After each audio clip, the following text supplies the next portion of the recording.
voudrais avant toute chose remercier tous les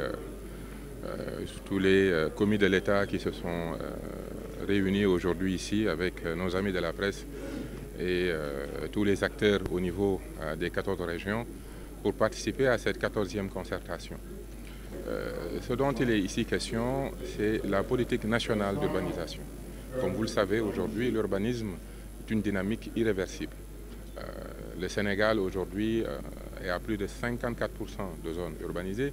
Nous faisons face à énormément de défis, que ce soit sur le plan économique, sur le plan écologique, sur le plan de l'équité sociale. Notre politique d'urbanisation doit pouvoir prendre en compte toutes ces questions. Quand nous sommes arrivés, nous avions une concertation qui était déjà lancée.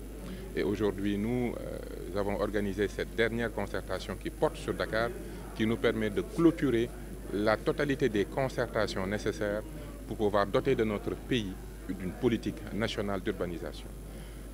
Nous allons vers la mise en œuvre des pôles territoires, qui est une politique qui doit être réceptacle de la mise en œuvre de l'agenda de transformation.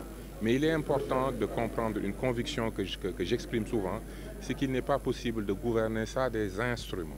Et aujourd'hui, la politique nationale d'urbanisation, c'est un de ces instruments. Le schéma d'aménagement et de développement de chaque pôle, c'est encore un de ces instruments. Et nous allons encore développer un autre outil, tout aussi stratégique, qui est la cartographie réglementaire des usages, des projections et des risques. Tout cela pour doter de notre nation des instruments de planification et de politique qui vont pouvoir encadrer son développement. Parce que l'urbanisme, ce n'est pas uniquement des règles d'urbanisme. L'urbanisation, c'est penser l'avenir, c'est créer des espaces de vie, c'est créer un cadre de travail, c'est créer aussi un cadre durable qui protège l'écologie.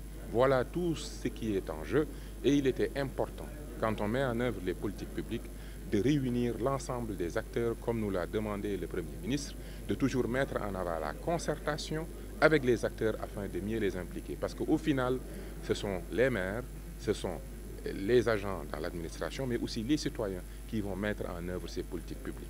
Voilà aujourd'hui l'importance de tenir enfin cet atelier de Dakar, qui est le 14e et dernier atelier, et qui va nous permettre par la suite de pouvoir rentrer dans la phase de rédaction et de doter de notre nation de cette politique nationale qui est une approche stratégique de comment urbaniser le Sénégal pour le meilleur de son devenir.